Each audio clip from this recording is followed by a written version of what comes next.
From the Ticats Audio Network, this is Ticats Today with Braden Neville.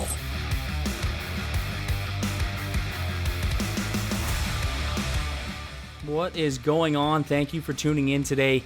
So much to talk about on today's show. Coach O spoke about how the preparations have gone this week. The team's been gearing up for that battle in BC. And you know the trip is not going to be an easy one. Taylor Powell, he's talking about making his first cross-country trip, getting that Canada tour. He's excited to see a different side of the country, a side that not all Canadians even get to see. And here he is going to check out BC for the first time. Let's see how he feels about that time difference. We'll see if it affects him. Javien Elliott, he spoke about defending two red-hot receivers on that Lions receiving core. And when I say red-hot, I mean they were coming off a very impressive game. But Javien Elliott, he's ready for the challenge. But first, we'll get to some news around the team. The Ticats completed that final practice of the week today. A very foggy Tim Hortons Field. It was almost like the Undertaker was going to come out onto the field. It was like that entrance where the smoke and the fog just kind of fills the field. But it didn't stop the Ticats. They were getting to work and they were ready for this BC matchup. And it's always a terrible trip when you're going across the country. But when you're a 300-pound offensive lineman sitting next to another 300-pound offensive lineman, I'm sure there isn't exactly the most room on the plane. So it's nice that the Ticats, they're going to fly down tonight. They have that rest day tomorrow. They can get adjusted to being in that Western time or whatever you call it. And they can get their bearings here in BC as they prepare for a 7-3 Lions team that's hungry, coming off a loss last week to Saskatchewan. And a loss where I think they could have won. So the Ticats are getting prepared. And Coach O talked about how the preparations have been going this week and how this team is feeling heading into that matchup Saturday night. Well, I think everything's gone well. I'm just looking forward to the test, so we're, excited to get on the plane, get out there, get settled, get acclimated a little bit, a few more meetings to go. But other than that, I like the energy. Bigger than that, I like the execution this week. Ultimately, you got to do it on game day. I know every game is a must-win and important, but how crucial is just this game, just staying in that playoff mix? It's the next game. It's really what it is. If you start looking past that, then you're not giving enough energy and attention to the game at hand. So I think we've done a decent job of focusing on that. We just have to put together 4 complete quarters, play some complementary and situation football, and find a way to come out with a win. And do you feel that extra day, just giving yourself that extra day to travel, is really going to benefit the team here getting ready for that game? That's the plan. That's the plan for sure. We hope so. We always want to. Our job as coaches is always to prepare, and their job is to perform. And we need to do whatever we can to help them prepare. And we feel like this is a step in that direction. Ultimately, I'll let you know after how it worked out for us. Caretaker Bob Young was inducted into the Hamilton Sports Hall of Fame, or is going to be inducted. Just what you can say on him being honored here. About time. Can't say enough positive things about Bob, our caretaker, as he likes to be talked about. He's been a part of this organization for a long time. Helped bring it out from whatever adjective you want to throw in there, a dismal point. And, there's a lot of people that he's had support from, but he stepped up to the plate. And, I think it's good along the journey. Most of these people in our organization, all of our managing partners, they never want credit for anything. They just want to know what they can do to help.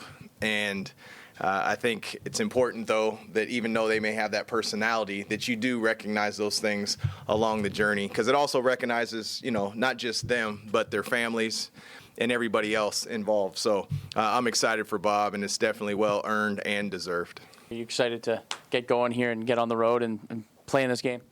Yeah, that's what you love. I remember Ron Lancaster saying I'd be at the front of the stretch lines and he'd say, I hate practices. I hate practices. Well, that's the guy who played 23 years, but the games are fun. I do love the preparation. You wish that football was a sport that you could play multiple games per week. But that's not what our sport does. So by the time the game gets there, you're ready to go. So we'll be ready to go. That was Coach O. Taylor Powell will once again be your starting QB for Saturday night's game, and this will be his 3rd straight start and 4th of the season. No one saw this coming at the beginning of the year, but it's something he's taken on. And funny story, last week I was walking to get my morning coffee on King Street in Hamilton. As I'm walking to the coffee shop, who do I see?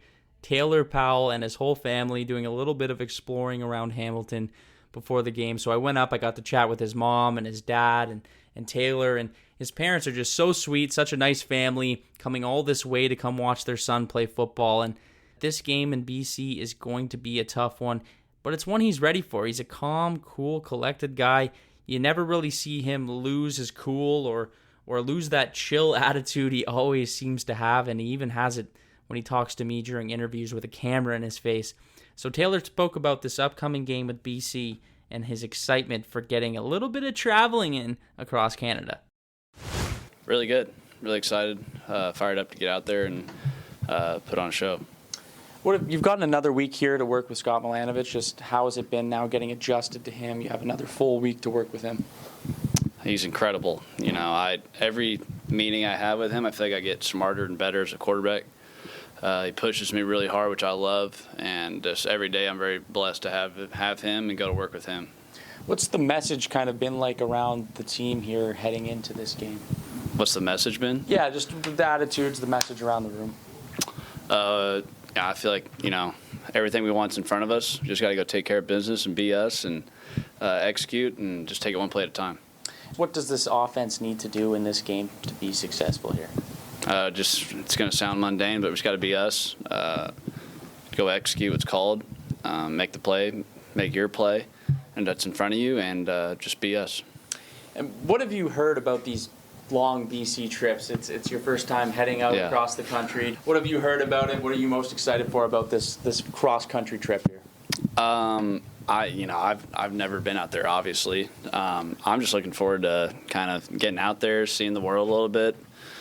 Maybe find a coffee shop or two to go sit down and try out. Maybe a good restaurant or something. But we're out there on a mission, man. We're out there to win, get back here, and keep this thing rolling. And on the other side, on the other offense, you have Vernon Adams, QB for them. What have you heard about him, and what can you say about his game?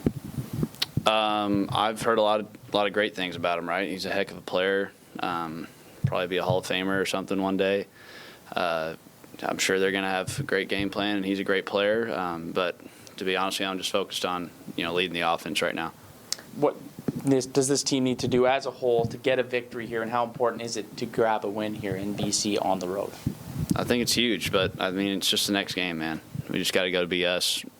Just execute. That's really it.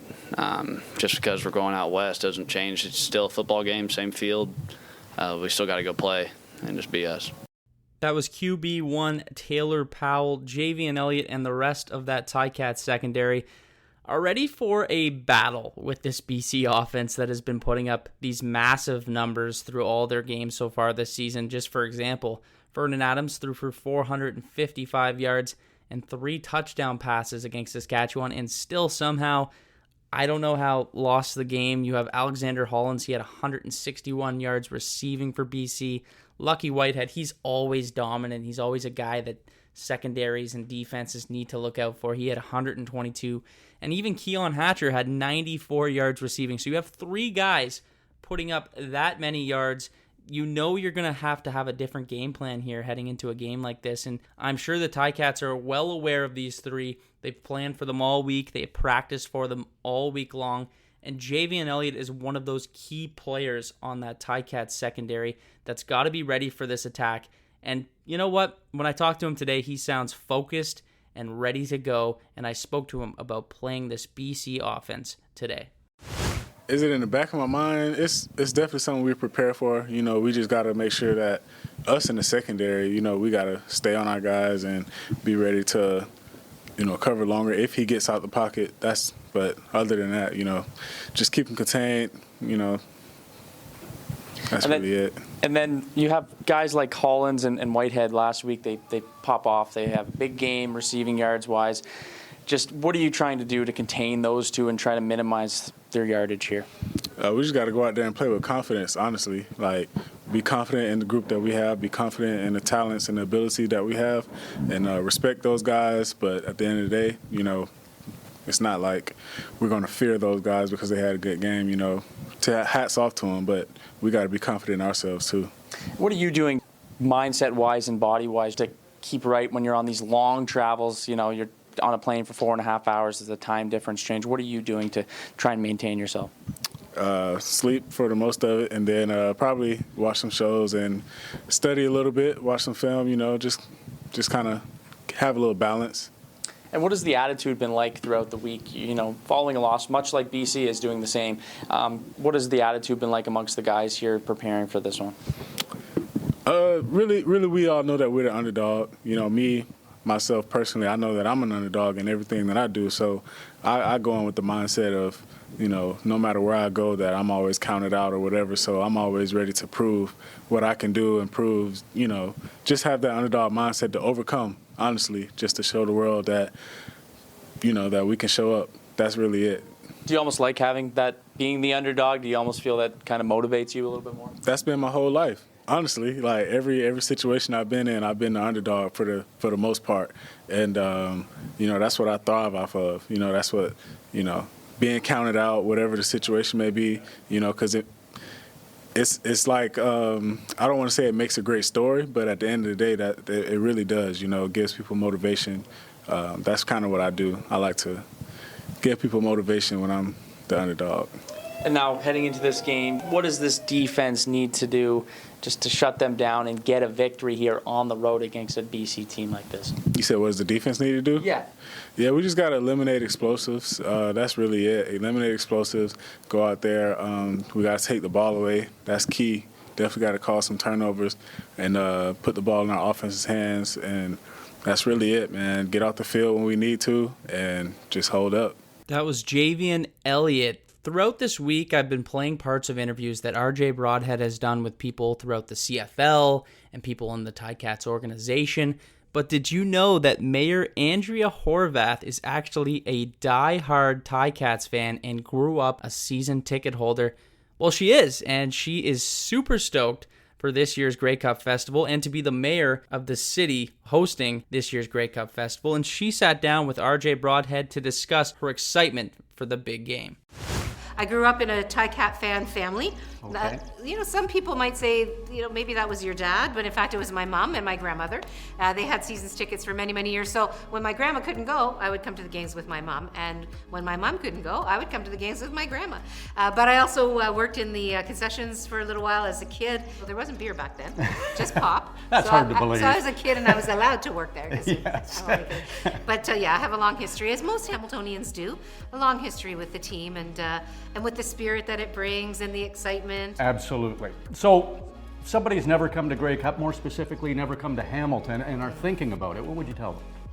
I would tell them the people in Hamilton have great spirit. We're very hospitable, and we love a good time. So I know football fans, and I've already met some folks from around the country that are going to be coming. So join them, join us. We have an amazing set of activities that were just announced today.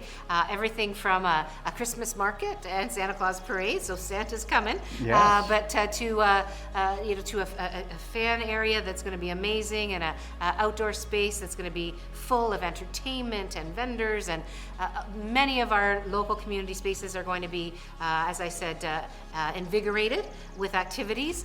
But we have a great restaurant scene. And we have a really walkable kind of downtown, as was mentioned in the announcement today. We have amazing natural assets as well. So some people might not know this, but we are the city of waterfalls. We have over 120 waterfalls in Hamilton, great parks, great trails.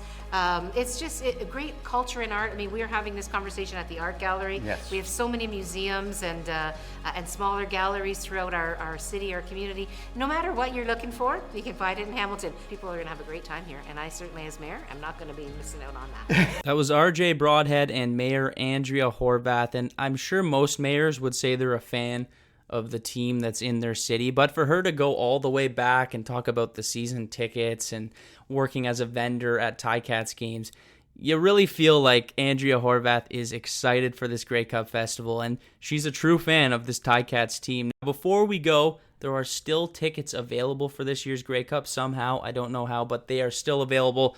but trust me, they're selling out quick. If you're looking to buy tickets, make sure to go online and get your tickets now. And if you're looking to win tickets, you just don't feel like paying for them, you can do that too. All you have to do is enter the Follow the Cup competition for your chance to win Grey Cup tickets, a pair of Grey Cup tickets. Go to Grey Cup Festival socials, give them a follow. All it takes is literally scrolling on your phone. You just tap follow and you're entered in instantly for a chance to win a pair of Grey Cup tickets. I want to thank Coach O, Taylor Powell, and Javien Elliott for being on the show today. And I want to thank you for listening to Ticats Today.